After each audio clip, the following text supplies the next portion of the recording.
Pre, anong ginagawa mo? Hindi mo nakita. Kita mo nakatayo. Kung Nakatayo. nag-monitor. Magtrabaho kayo ng maayos. Hindi yung pagkagyan lang. Pambihira ka naman eh. Trabaho naman pa. Pambihira. Bakit? Kung ikaw papipiliin, pamilya o trabaho? Siyempre pare, unahin ko pamilya ko. Bakit? Kahit ba ako walang trabaho?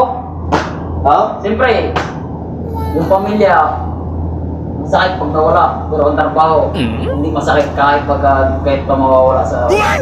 Tama yan ah. Tama yan. Kailangan talaga unahin ang pamilya bago ang trabaho. Bago trabaho. Dahil ang trabaho nandyan lang naman. Kung bago kang gigising, unahin mo muna pamilya mo bago pasok trabaho. Oo, tama. Tama yan. Pagluto mo, Pagluto mo, pakainin ng masarap ano. bibi, kumain Lalo na ka. kakaroon ng sahod. Mapik. Alam mo Pwede yan? yung- Alam na sabi niya? Pwedeng igala ano. Ay, mapik.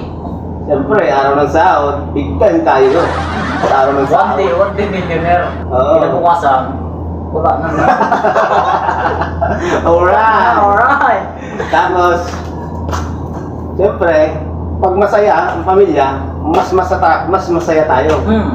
Mas masipag tayo magtrabaho. Ako, kahit wala lang ako, kahit wala akong pera, nakikita ko lang pamilya ko masaya, okay na sa akin. Yo!